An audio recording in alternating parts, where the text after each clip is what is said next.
Asik guys, kita kawinkan bunga paneli.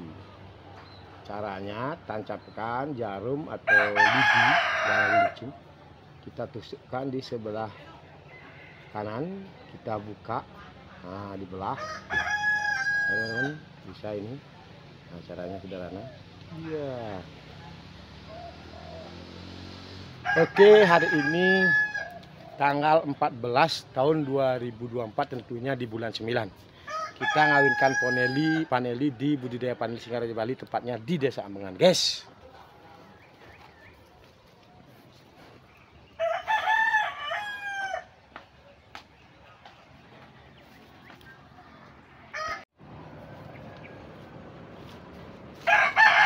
Oke, salam sehat kaya luar biasa. Ketemu lagi dengan Rina Yadiswi.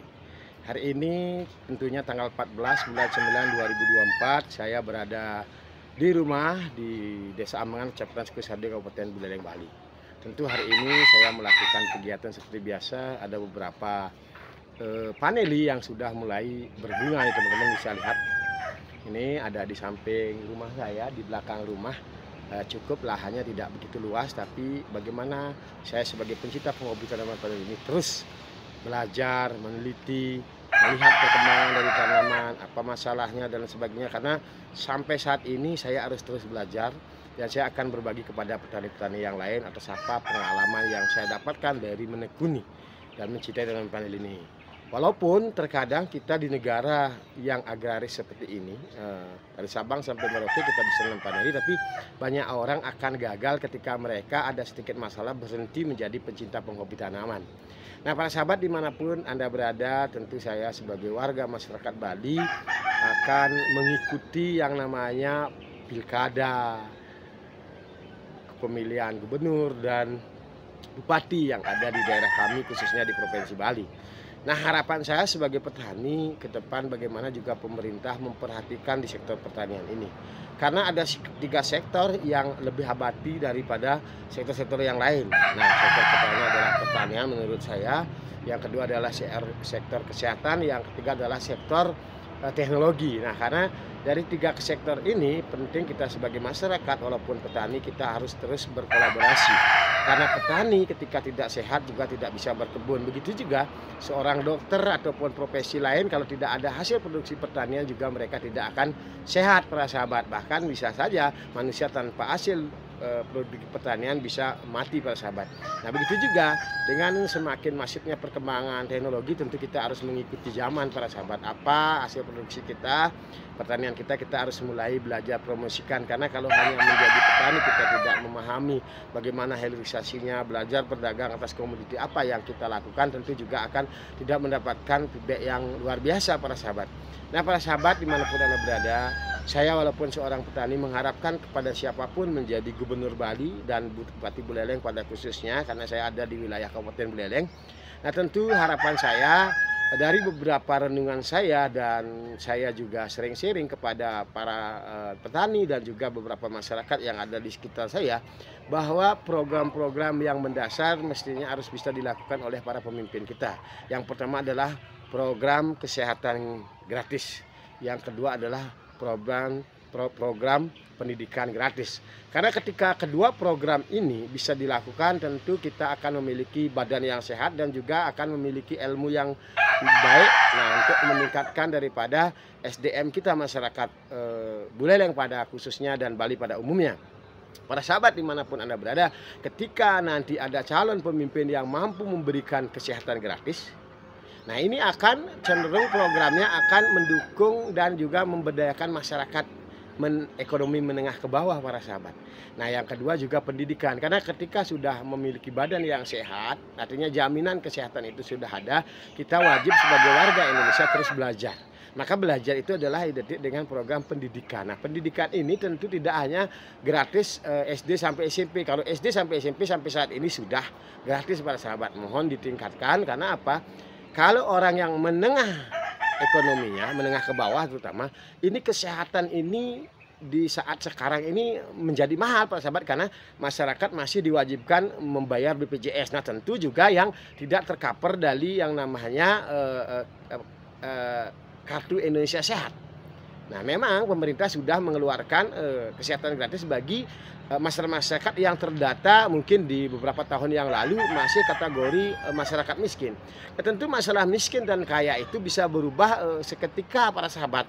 Nah, maka daripada itu ketika nanti khususnya di Buleleng barang siapa yang memiliki program kesehatan gratis bagi seluruh masyarakat Buleleng dan ber-KTP Buleleng, dan mungkin nanti gubernur juga seperti Pak Gubernur Pak Mangku Pastiko kemarin sudah yang ada namanya JKBM.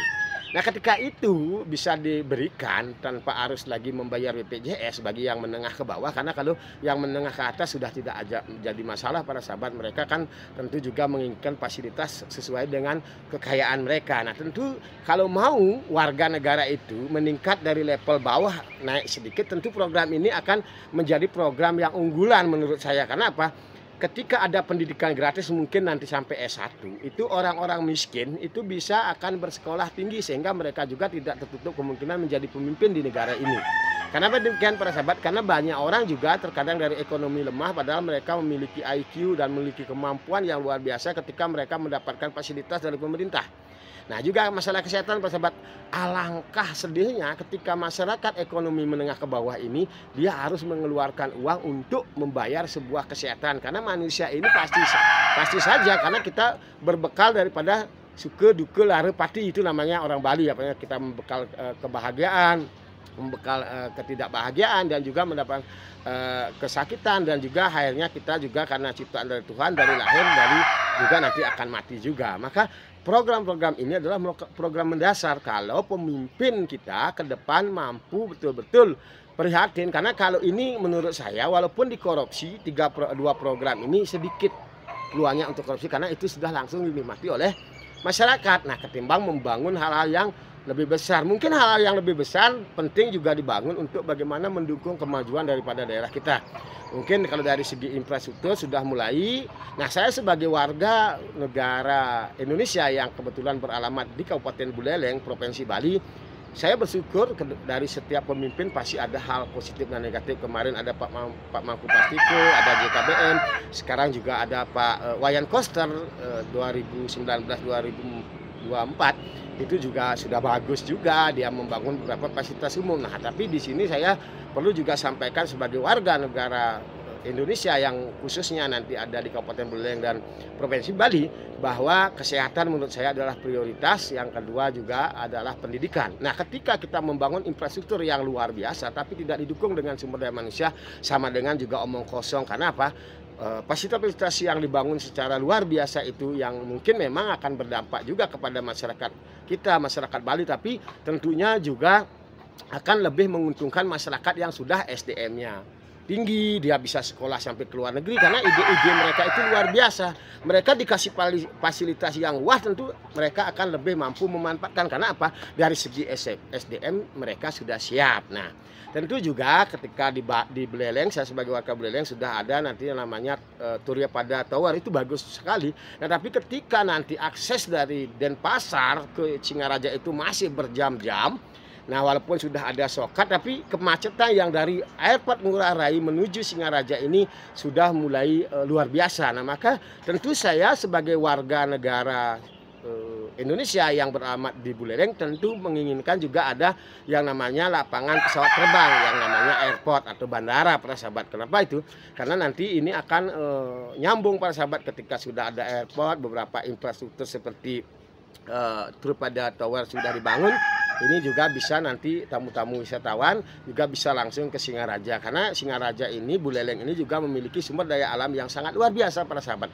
Kalau dikelola dengan baik, tapi tentu saya harapkan siapapun pemimpin Bali ke depan, kalau membangun airport juga harus memang diperhatikan tata ruang. Biar tidak seperti pengalaman kita di Bali Selatan. Airport menurut saya sangat penting, bukan artinya kita tidak membangun. Karena kalau orang-orang sukses mereka harus melakukan dulu, terkelah apa yang menjadi dampak positif dan negatif selalu akan berdampingan para sahabat. Nah, kalau saya dulu banyak pertimbangan untuk membangun airport di Ngurah Rai, mungkin sampai saat ini keadaannya Ngurah Rai tidak seperti sekarang. Nah, itulah, selain daripada dampak positif negatif pasti ada, tapi tentu dengan adanya kesehatan gratis, pendidikan gratis bagi masyarakat Buleleng pada khususnya, saya yakin karena sumber daya manusia sudah kita miliki, tentu apapun infrastruktur yang dibangun untuk pendapatan dari daerah ini kita akan bisa siapkan. siap sumber daya manusianya, siap dengan alamnya, dan siap juga dari infrastrukturnya. Yakin kita akan menjadi daerah-daerah yang tidak tertinggal lagi dan bahkan memiliki pendapatan yang sedikitnya bisa mendekati Badung lah, yang pendapatnya kita tahu bersama luar biasa. Nah, masa kita di Bali tidak juga ada pemerataan. Nah, ke depan juga kalau yang gubernur tidak hanya Bali Utara dibangun, Barat juga dibangun, Timur juga harus dibangun. Nah, itu harapan kami. Tentu saya sebagai warga masyarakat Bali akan melihat siapa yang memiliki program itu, tentu akan saya akan arahkan pilihan saya ke sana, persahabat, karena itu sebagai mendasar kita sebagai warga masyarakat Buleleng pada khususnya, dan Bali juga yang lebih luasnya, persahabat. Oke, cukup begitu dulu renungan seorang petani padi dari Singaraja Bali. Teman-teman, tentu pro dan kontra dalam pilkada ini pasti akan ada, karena kalau kita memilih seorang pemimpin tanpa perbedaan tentu juga tidak akan mendapatkan sebuah pemenang, karena ini sebuah kompetisi kita mencari pemimpin Bali, para sahabat. Nah, maka daripada itu marilah kita belajar berdemokrasi dengan damai.